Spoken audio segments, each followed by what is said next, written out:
Hey guys, welcome back to another video. This week I'm going to tell you guys, okay, if you guys don't know, a couple weeks ago, I think about 2 weeks ago, I'm pretty sure, WWE released a few wrestlers. A couple of them, especially one specific wrestler that was released, I was literally mind blown that that person was released. So I'm on WWE's app now on my phone, so I'm trying to find the article saying who's released and all that stuff. Okay, I can't. Okay. No, not there. Okay. Well, WWE releases.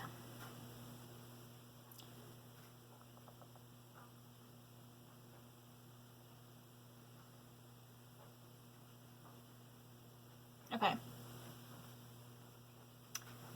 So, 1, 2, 3, 4, 5, 6, 7, 8, 9, 10. They released 10 wrestlers on April 15th. So, and last year around that same time, they released a few wrestlers as well around the same time last year. So, this year, I think last year they released, I don't know, feels like 20-something wrestlers. I don't know if it was that, but I'm pretty sure they released more wrestlers last year than they did this year. So on April 15th, all these WWE announced these releases. So I'm going to save the most shocking one for me last. I was literally mind blown. I still am mind blown that this man was released. So I'm just going to get into the first one. So the first one was Billie Kay and Peyton Royce, the Iconics. I mean, I'm kind of... Okay, I'm not... It's hard to... Okay, well, I'd rather a couple wrestlers over them, but I still was kind of upset that they were released because they were great. And they never, Billie Kay, she was on SmackDown almost every week. Maybe not wrestling every week, but almost every week Billie Kay was on SmackDown, showing showing everyone her resumes, becoming trying to become a manager with them, or a tag team partner with Carmella, like we saw at WrestleMania. She literally was in a match at WrestleMania the week before, 4 days before her release. She was in a WrestleMania match with Carmella, and the winner got to face the women's tag team champions for the titles. And then 4 days after, they released her. Why? And then Peyton Royce, she had a couple, I don't know how many months ago it was, but it wasn't that many months ago. Peyton Royce was on Raw Talk, and she was saying how she is kind of upset and not pleased with how WWE is treating her and all that. She's not being used much, and she wants a Raw Women's title match against the Raw Women's champion, who was Asuka at the time, I think. And then she got her match against Asuka, but it was a non-title match. She lost it, but she did put on a good fight. And then that was the last time we seen her before she was released, and that was a couple months ago, I think. So, I mean, I'm a bit upset that they weren't even used since they split up. They were used for 3-4 matches, but that was literally it since the Iconics split up, and now they're released. So that's not fair. But anyway, what can you do? Nothing. And then the next person was released was Mickie James. I really dislike how WWE hypes up a big return, has Mickie James return, and then she literally returned. I don't know how many months ago it was, but it wasn't too many months ago. It was 4 months ago. I have no idea. Or maybe it was a year ago. I don't know. It was a while, but it also didn't feel like that long ago. But anyways, they hyped up her return, saying that she's returning in a week on Raw. She returned. She had 2 matches in 2 weeks, and then she disappeared, and now she's released. I really don't like when WWE does that. With Jinder Mahal, he's not released yet, he's not released now, but he literally returned. I don't know when it was, after WrestleMania last year. He had 1 match. on that night, the night after WrestleMania 2020, he returned. Had a match against, I can't remember who it was, but he returned the night after WrestleMania 36, which was last April. He returned, had one match, and then disappeared for a year. Like, if you're gonna, like, I love wrestling.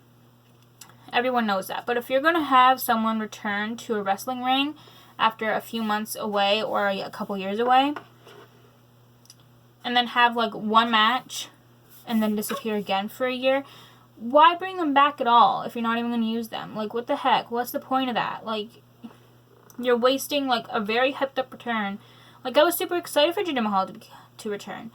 Yet, and then he had one match and disappeared. Look, I'm always, like, so, like, confused and so upset when they do that. I'm like, what was the point of that return if they literally had, like, not even 3 matches and then just disappeared for a year? Like, they literally hyped up their return for, like, a week.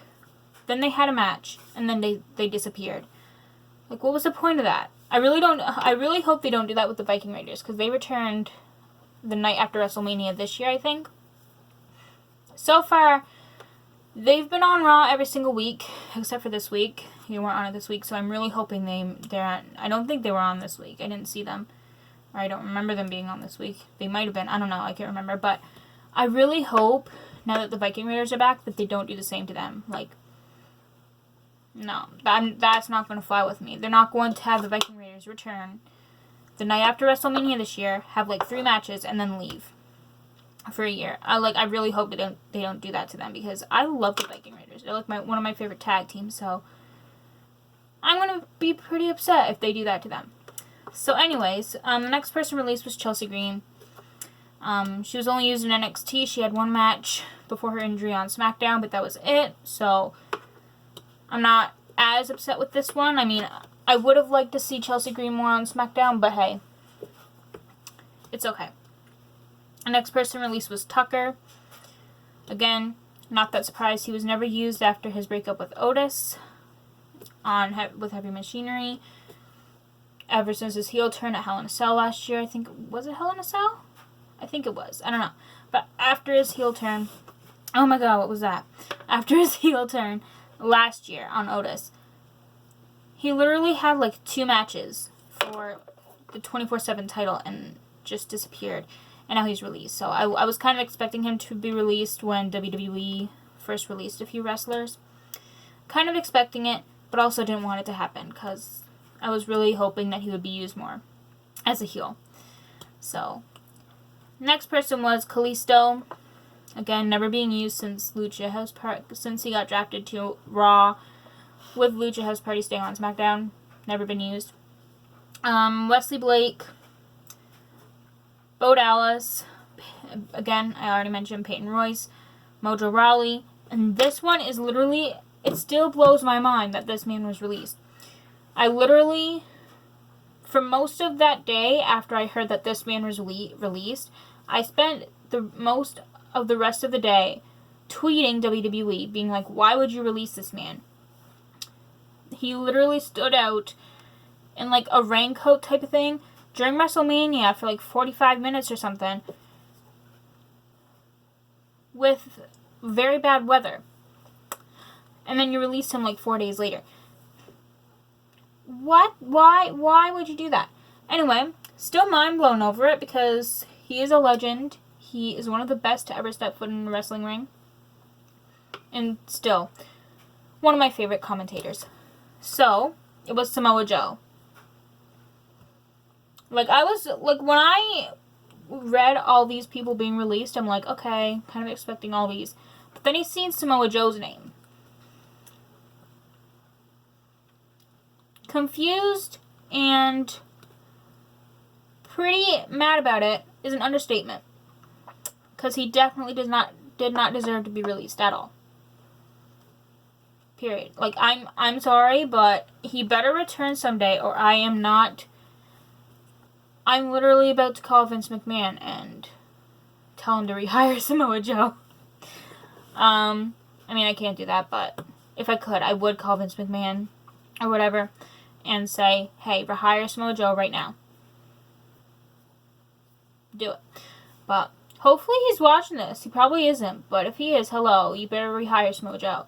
But anyway, that is it for this week's video. Again, mind blown that Samoa Joe was released. Why would they do that? I was going to make this video actually last week, but I forgot about it completely, so I'm doing it this week. Like, I literally made last week's video, and then the next day, like in the morning, I was like, shoot.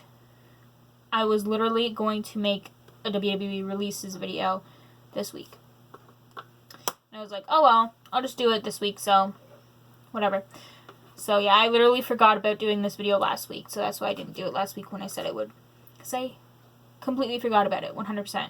So, yeah. Again, mind blown that Samoa Joe is released. Hopefully they bring him back because he did not deserve to be released the most out of anybody.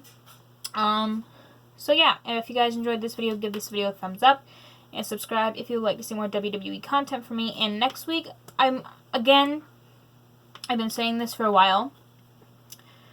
I've been planning on cleaning out my room. So when I start cleaning out my room and going through all my WWE stuff that I own, I will make an updated WWE collection video, whenever that may be.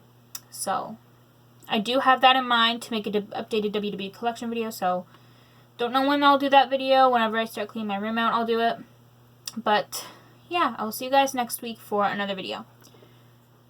When is Backlash? Let me just check, because I don't know if I'm doing my reaction. No. Okay. No, Backlash is not next week, so next week's video, I don't know what I'm doing, but the week after next week, I'm doing my Backlash predictions, I think, so I'm very excited for that. Anyway, right now it's called WrestleMania Backlash, which is cool. Anyways, a lot of people don't like the name WrestleMania Backlash, but, I mean, I don't mind it. Anyway, I'll see you guys next week for another video. Bye, guys.